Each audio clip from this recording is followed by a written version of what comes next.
nga tukyagenda maaso n'okutuusaako amawulire agava mu lutalo wakati w'abayeekera ba M23 ne gavumenti ya Democratic Republic of Congo ekulemberwa omukulu amanyiddwa nga Felix Tshisekedi wetwogerera nga si birungi eri omukulembeze w'eggwanga erya Rwanda amanyiddwa nga Paul Kagame Rutagambwa wamu n'abayeekera aba M23 bano abali mu kkuba emmundu mu ggwanga erya Democratic Republic of Congo oluvannyuma lw'ekitongole ky'amawanga amagatte United Nations nga bayita mu kakiiko kaabwe oba olukiiko lwabwe olulwanirira eddembe n'okulaba ng'obutebengefu mu nsi yonna bubeerawo. Akakiiko kano kamanyiddwa nga United Nations Security Council. Abakulu abatula ku lukiiko luno jjukira ekitongole ky'amawanga amagatte kino kyatandikibwawo emyaka giyise era ne bateekawo sections ez'enjawulo okulaba nga buli section eyina ekintu kyeddukanya. Kati olukiiko luno oluvunaanyizibwa ku mirembe okweterola ensi yonna kye tuyita UN Security Council. Olukiiko luno luliko agamu ku mawanga ge tuyita permanent members era nga ba permanent members bano bwe baba tebatudde ne bakkanya ku ensonga eno tesobola kuyita ne bwe kuba kuvumirira eggwanga erimu ne bwe kuba kuvumirira ekikolwa ekimu njagala okutegeeza nti UN Security Council be tuyita ba permanent members bano nga bali bataano bwe baba nga tebakkiriziganyiza ku nsonga ne bwaba memba omu nga wakanyiza ensonga tegenda mu maaso. Kati ba 5 permanent members be bano wammanga kuliko eggwanga erimanyiddwa nga France, eggwanga erya Bufaransa, kuliko eggwanga erimanyiddwa nga Russia, kuliko eggwanga erya United States of America, China n'eggwanga erimanyiddwa nga United Kingdom. Wabula ate balinayo ne ba members abalala 10 nga bano babayita banani permanent members wabula nga nabo baba bankizo nnyo ku ebyo ebigenda okusalibwawo naddala ku nsonga ezigenda mu maaso ku byokwerinda okwetolola ensi yonna. Nga mu bano mulimu eggwanga erya Switzerland, mulimu eggwanga lya Ecuador, mulimu eggwanga lya Malta, eggwanga lya Japan, Mozambique, Algeria, Guyana ne Sierra Leone n'eggwanga erimanyiddwa nga Slovenia wamu n'eggwanga erya Republic of Korea oba kye tuyita South Korea. Kakati wulirize ekyabaddewo oluvannyuma lw'olutalo okubanga lukyagenda mu maaso. Abayeekera ba M23 bakyagenda mu maaso n'okubanga batirimbula abantu nga bano bayambibwako gavumenti y'eggwanga eya Rwanda.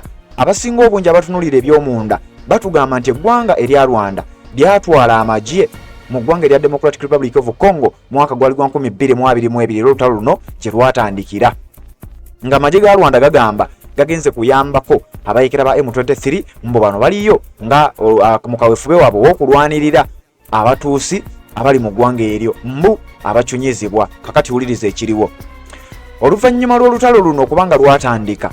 Abayeekera ba M23 bazze bawamba ebimu ku bitundu ebyenjawulo mu ggwanga erya Democratic Republic of Congo. Ekintu kino kigambibwa okuba nti kimenya amateeka.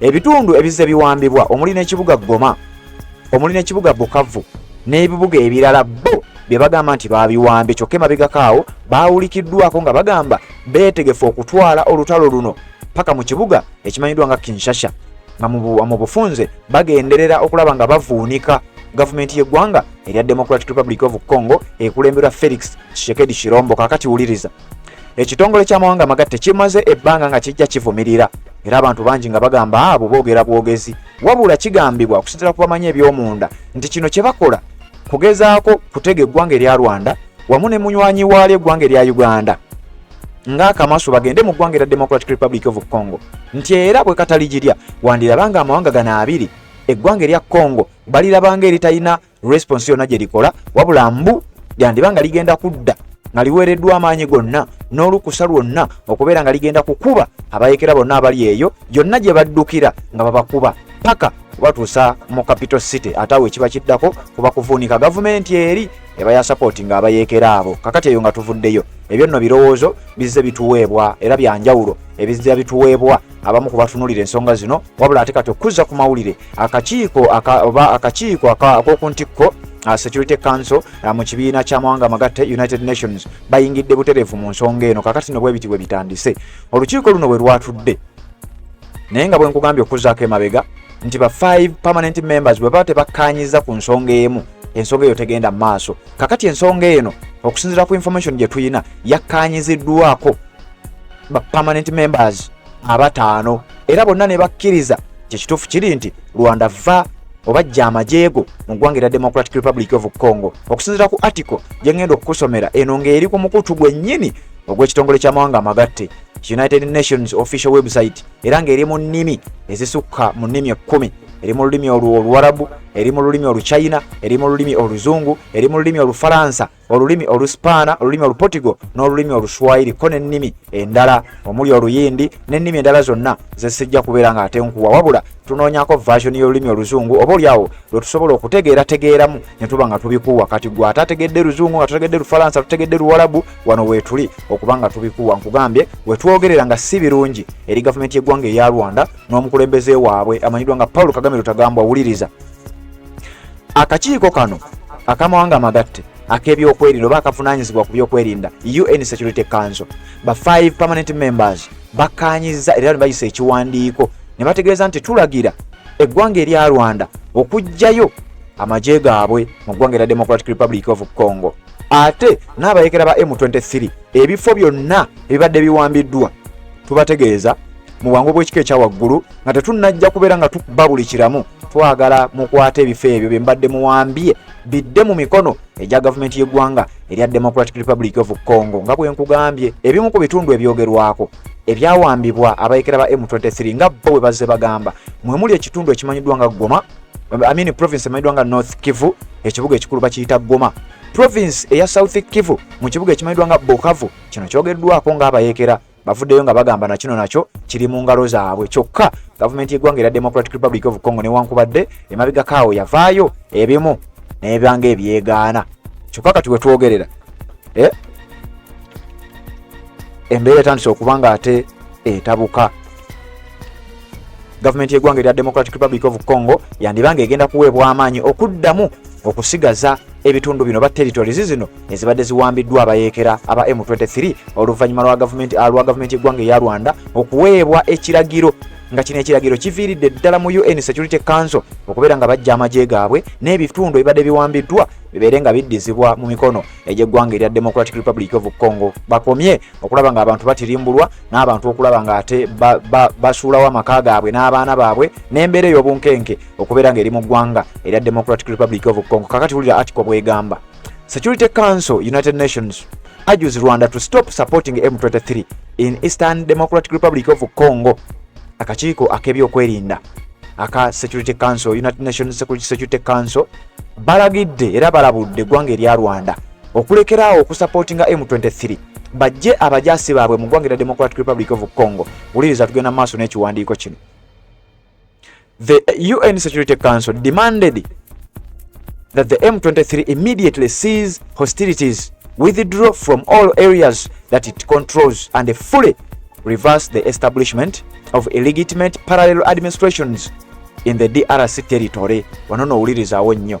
Security Council eno yatuula ennaku z'omwezi nga 21 kwosa ggulo leero ziri 23 wenkoledde eggulu lino yatuula nga 21 omwezi ogwokubiri 2025 nebagamba peace and security gwe gwali omutwe nti akakiiko kano kadimandinga konna nga tekeetemyemu bonna ba 5 permanent members nga kwogatta ne bali benkugambye ba 10 non-permanent members bonna ne basalawo nti mu bikwekweto bye tukoze mu kunoonyereza kwe tukoze mu ggwanga erya Democratic Republic of Congo nga tukozesa ebyuma byaffe n'embeera yonna esoboka tukizudde nti mu ggwanga eryo eggwanga erya Rwanda lisupportinga officially abayekera ba M23 ate baliko n'ebitundu bye bawambye kati wulira we bagambye twagala M23 erekeraawo okufuna obuyambi okuva mu ggwanga erya Rwanda era twagala n'ebitundu byonna ebibadde biwambiddwa nga biri mu mikono gy'abayekera bana ba M23 biddizibwe bunambiro gavumenti y'eggwanga erya Democratic Republic of Congo ate mu bwangu kyokka nti n'ebitundu bino babirimu mu bumenyi bw'amateeka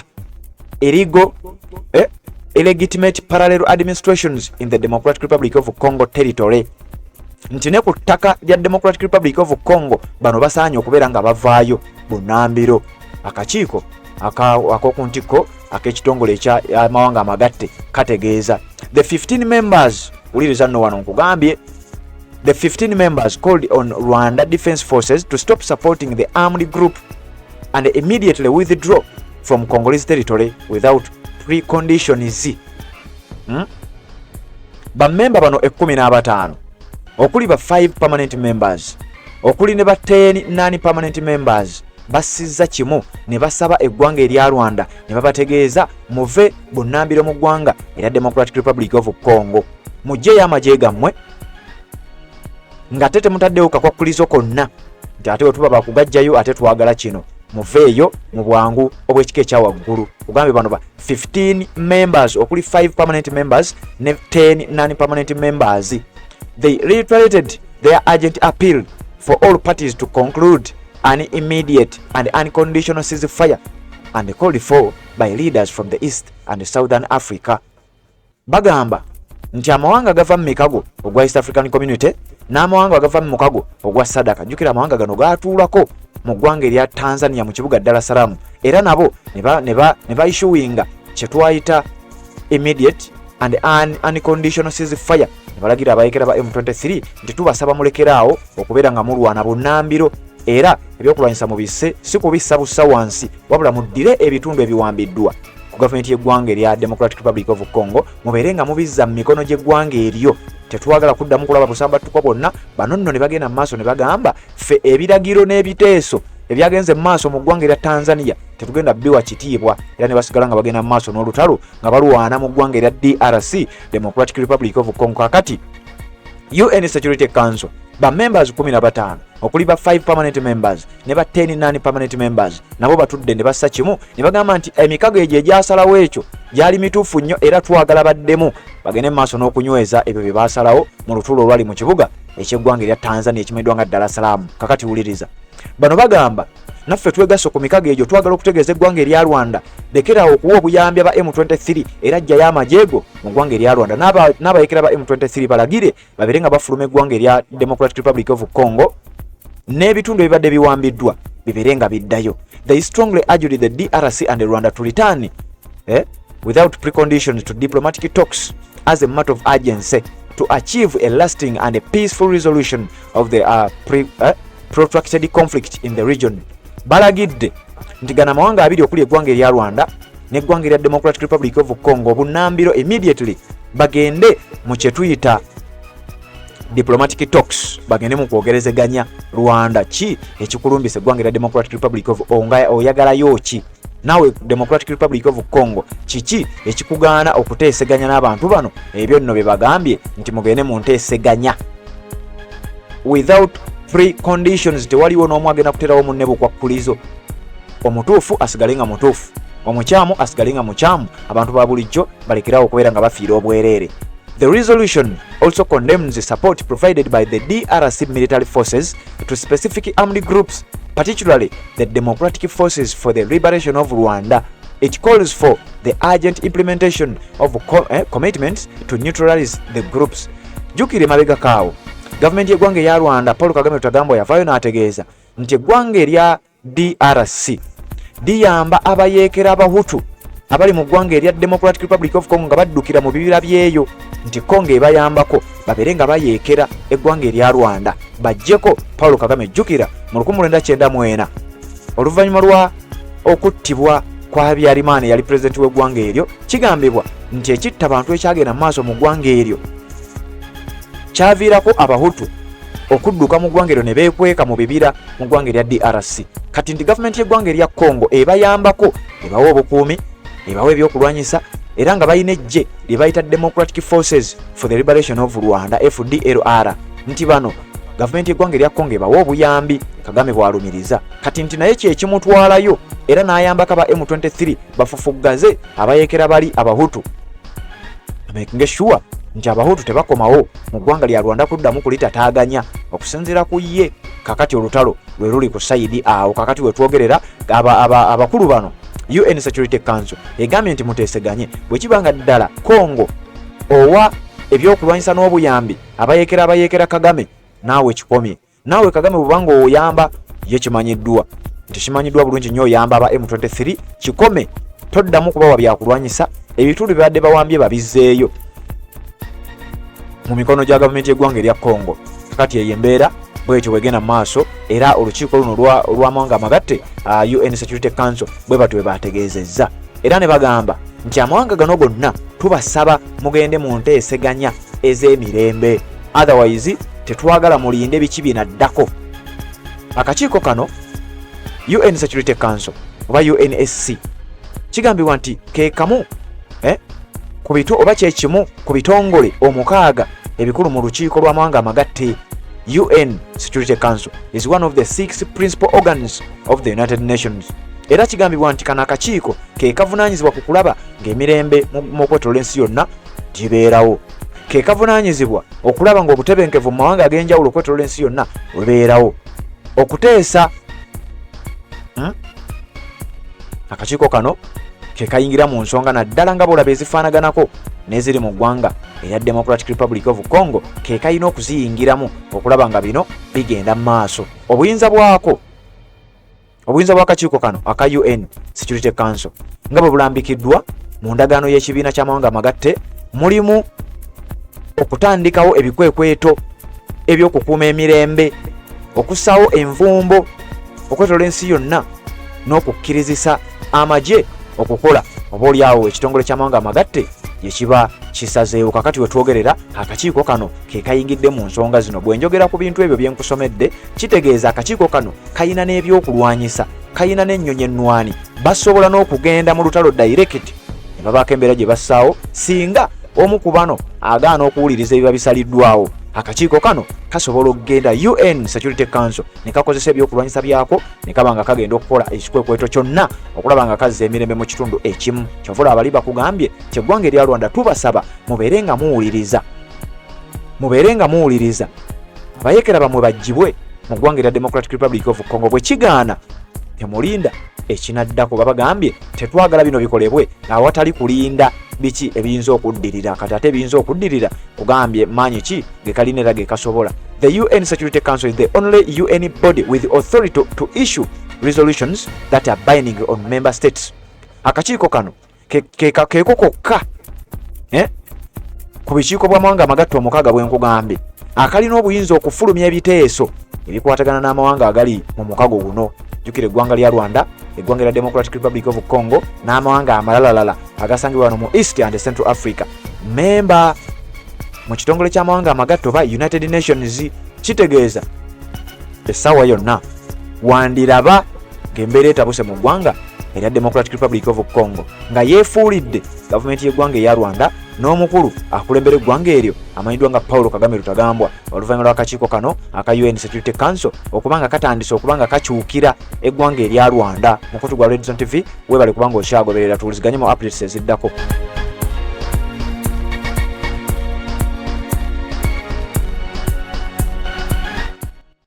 Assalamu alaikum warahmatullahi wabarakatuh. Amanya n'eddoboozi Haji Abdu omusomi w'edduwa. Nkola ku nsonga ez'enjawulo, emirimu nga gikutataganyeko, ebyenfuna byo nga bidobonkanye, ne oba oli bweru wa ggwanga emirimu gya kucankalanako. Jangu kusomere ku dduwa kubeda nedda edduwa zaabaawo, edduwa zisomebwa omuntu n'oterezebwa mu mbeera yonna ebadde kwesibyeko ekusibyeko akanyaaga. Nina ekyoto kye nsobola okukumira wadde oli bweru wa ggwanga nga toli kumpi wano n'ofuna omukisa ogwo nawe n'osomerwako ku dduwa nga nkuteddeko n'akabaani. Allah ajja kusaasira, ajja kwanukula. Kuba ku namba yange y'essimu 0752 44 71 56 ne ku WhatsApp kwendi mpereza obubaka sobole okuyamba. Assalamu alaikum warahmatullahi wabarakatuh.